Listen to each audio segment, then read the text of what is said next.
I want you to try something. Try to list the websites you actually used in 2007. Not the famous ones. Not MySpace, not Facebook, not YouTube.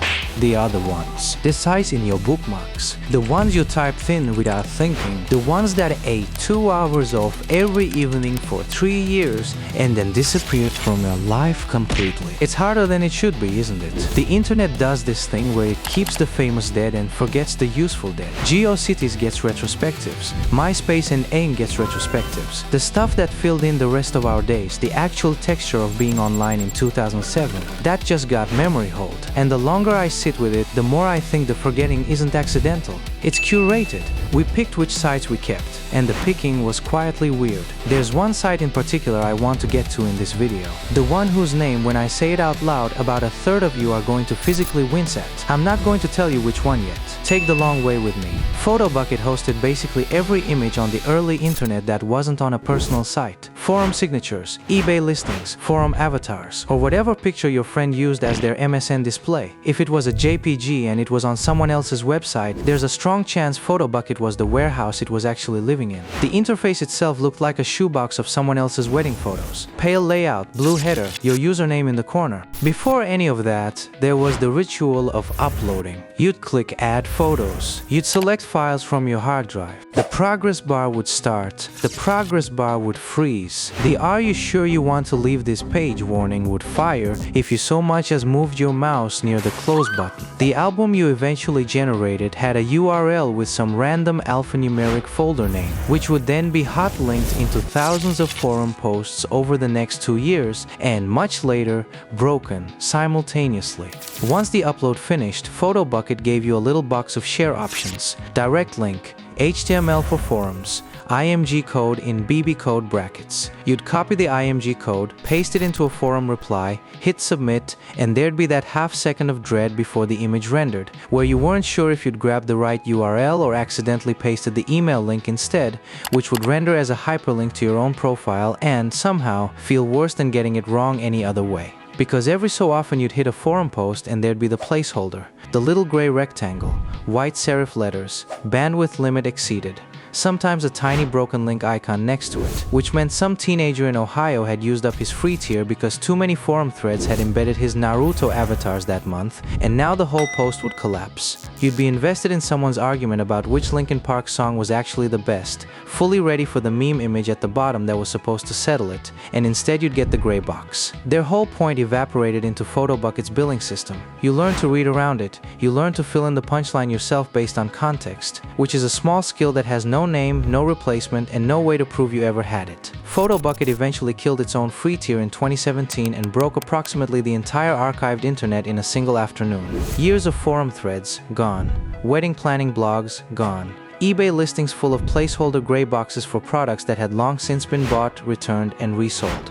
Photobucket had been the connective tissue of the visual web, and they disconnected themselves from it on purpose. Nobody made a documentary about that. If you uploaded photos to Photobucket between 2005 and 2012, count the times the password reset email still goes anywhere your inbox can find. I'd bet you most of those are zero and the photos are still in there, behind a login you can't get past, on a server somewhere paying its electric bill in the dark. Then there was Albino Blacksheep. If you weren't there, no description will save it. Anyone who was there has already heard the end of the world animation in their head. The badly drawn president, the communists, the whole cultural footprint of Albino Blacksheep is somehow completely intact in the heads of people who watched a 92-second Flash cartoon in 2003 and never watched it again, on purpose, ever. That site was where Flash humor lived before YouTube ate Flash humor. Salad fingers lived there.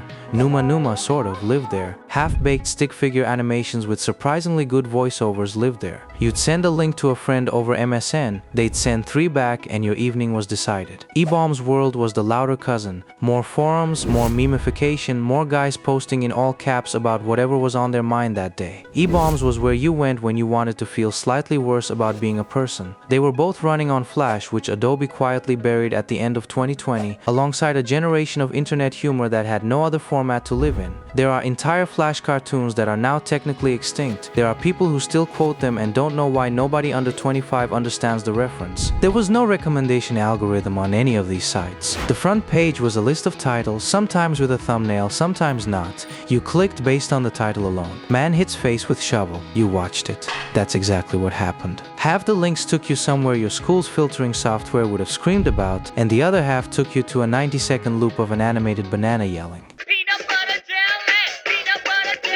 There was no in-between. There was no related video sidebar gently nudging you toward similar content. You just kept clicking blue text until you found something that lodged in your brain for the next 20 years. Plenty of us could recite the entire Charlie the Unicorn cartoon, voices and all, like a Shakespeare monologue. Hey, Charlie! Hey, Charlie, wake up! Yeah, Charlie, you silly sleepyhead! The version on YouTube is fine, it's not the version we watched. The page it lived on is gone. The forum threads about it are gone. The little buffering circle that used to spin while you waited for it to load is gone. We still do the voices. There's no longer anywhere to send the link. Xanga is its own category. The site was where you went if LiveJournal felt too literary and MySpace felt too loud. Xanga was a blog, a real blog, with paragraphs, and you got eProps from your friends, which was an early version of a like button, except eProps were rationed. You only got a small handful per day to give out. You had to choose which entry of your friend's diary was today worth one of your eProps. You were rationing affection in tiny denominations. People posted song lyrics as entire entries, just the lyrics, no commentary. The lyrics were the post. People posted survey memes, the ones with 80 questions like last person you texted and what's your favorite color and when's the last time you cried. People posted screaming, all caps, no punctuation rants about people they sat next to in third period that were somehow also tagged with the band Brand New. The same person who wrote a 600-word treatise on why their parents didn't understand them on a Tuesday would, on Thursday, write a 4-line entry that just said I'm so happy right now and 3 smiley faces. There was no Xanga-style guide. The only consistent rule was that punctuation was optional and earnestness was mandatory. There was a leaderboard of which Xangas were popular that day, which was somehow nationally weighted. And once in a while you'd open the front page and a random Xanga from a 14-year-old in Singapore would be at the top of the rankings, and you'd read their post about a guy named Daniel, and then you'd never see their site again, because the leaderboard rolled over the next day and the rankings in 2005 had no memory. Xanga had a music auto player. You'd open someone's profile and a tinny MP3 would start blasting from a GeoCities tier player widget tucked in the sidebar, and you had no idea where the volume control was. Your hand would scramble for the speaker dial on your CRT monitor while your dad yelled from the next room. Sometimes the song was a worship band remix of a Death Cab song. Sometimes it was just Yellow Card. Once in a while it was a song you'd never heard before, and you'd be furiously trying to read the tiny widget text to find out what it was, and then your friend's blog would auto-redirect to the next entry and the song would change, and the artist would never be known to you ever for the rest of your life. You stopped logging in around the same time you got Facebook, quietly, without any kind of ceremony. The site stayed up for years, slowly hollowing out. By the early 2010s, logging into Xanga felt like walking back into a high school after hours. The lockers were still there. Your name was still on one. There just wasn't anyone else around. And then it just sort of disappeared, the way an old shop in your hometown is suddenly just gone, and you can't remember what it used to be or what was in the window. Formspring is the one we don't talk about for a different reason. Welcome to Formspring.me, the newest social media site. It was a question and answer site. Answering the questions that inquiring minds want to know. You had a profile. People could ask you questions, anonymously by default. You answered them publicly. That was the whole site. That was the whole hook. And for a stretch of about 18 months, every teenager I knew had a Formspring linked off their Tumblr, sitting in their bio, blinking, accepting submissions. The pitch was that your friends would ask you fun stuff. What's your favorite movie? Who's your celebrity crush? 2 truths and a lie. And sometimes that's what happened. And sometimes, most of the time, if anyone is being honest about it, that's not what happened.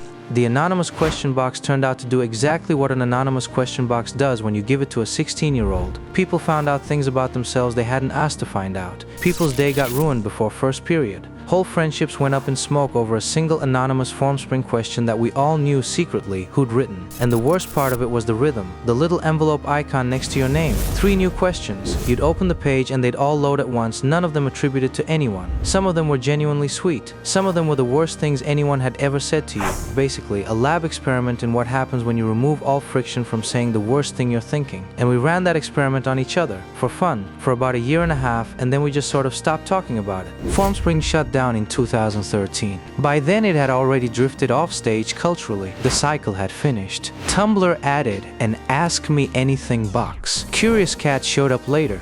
then NGL. The exact same product, rebranded, rediscovered, rerun, the way Hollywood remakes a horror film every 10 years and is surprised when it scares a new generation. Anonymous question box? I forgot to click anonymous!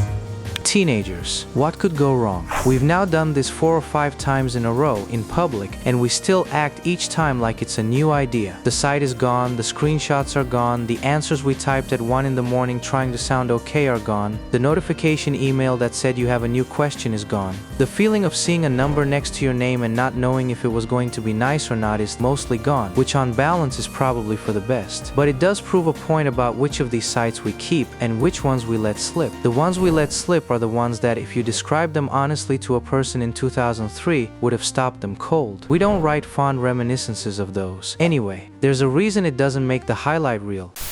Investigators uncover a new website experts say could put teenagers at risk. It is called Stickam, I want to be careful about. I don't know what the fuck's going on with this Stickam shit. Someone's gotta tell me. It was a live webcam streaming site, launched in 2005, mostly used by teenagers, ran for about 8 years, shut down in 2013. The site itself was an experiment that the internet, after some serious soul-searching, decided not to continue. I'm not going to spend long on it for reasons that anyone who was on Stickam already understands. What is it? Oh, I'm gonna fucking. Oh! Sorry. Yeah. Oh, wrong side. Saxophone. I sent him a picture of me. So here they are. What the hell? Woo! Oh my gosh. Bro, it's so hard. It's like that's what people do all day. What I'll say is this. We had live webcam streaming for kids in 2007. We just had it. It existed. It was advertised. People built audiences on it. The same generation now panicking about TikTok was, 15 years ago, hanging out on a site whose entire premise was children, but live, 24 hours a day talking to whoever showed up in the chat. The homepage was a grid of live thumbnails. You'd click one and you'd be in someone's bedroom in real time. No moderation queue, no pre-roll, no gate. That was the whole pitch. And then we collectively decided we collectively agreed to forget about it. Don't come closer! This is what I mean about curated forgetting. We don't skip Stickam because we don't remember it. We skip Stickam because we remember it just fine. We've run the math on what it actually was, and we've quietly filed it under Don't Bring Up. The site never gets a 90-second nostalgia montage on TikTok. It doesn't get a BuzzFeed listicle. It exists in the part of cultural memory that is held with both hands and not displayed. The early internet gets remembered as messy, raw, weird, beautiful. All of that is true. It was also, in places, unsupervised in ways that, in hindsight, were a slow-rolling disaster. And the sites that exposed how unsupervised it was are the sites that don't get to be in the documentary. What got into the documentary was GeoCities, pixel art, glittery about me pages, things you can show a millennial parent and watch them smile. Popularity didn't save them. Photobucket was on basically every page we loaded. Xanga had millions of users. eBaum had whole countries on it. We don't talk about any of them now. So whatever decides which sites get remembered, it isn't size. It's whether the story has a shape. And MySpace and GeoCities had clean endings. They were tellable. The story has shape. You can put it on a t-shirt, you can sell a coffee table book about it, you can do a YouTube video that has a clear arc and a tidy emotional payoff. The other sites, they don't have a clean shape. Some of them died embarrassingly, some of them died slowly, some of them died in a way that makes you want to apologize on behalf of the whole 2000s. So they don't get the warm retrospective. They get nothing. They just go. Which means that when somebody says they remember the early internet, they actually mean they remember the curated highlight reel of the early internet, the part that fits on the back of a coffee table book. The middle 80%, the actual surface area of being online in 2006, the day-to-day muscle memory, that's the part that's gone. And the strange thing about it is that it's gone from us, not from some external archive, from our heads. We were there. We forgot. But it does change how I think about the phrase the early internet. Whose early internet? The version on the t-shirt or the version with the bandwidth exceeded boxes and the eProps and the anonymous question form sitting open in another tab? Two completely different memories, both real. Only one of them ever gets to be the story. If I had to bet which version is closer to the truth, I'd bet on the one nobody's selling. Tell me one of yours if you've got one. Not a famous site, the other kind. The one that just slipped. The one that before you clicked on this video you would not have thought of even if you'd been paid to. Anyway, thanks for sitting with me on this one.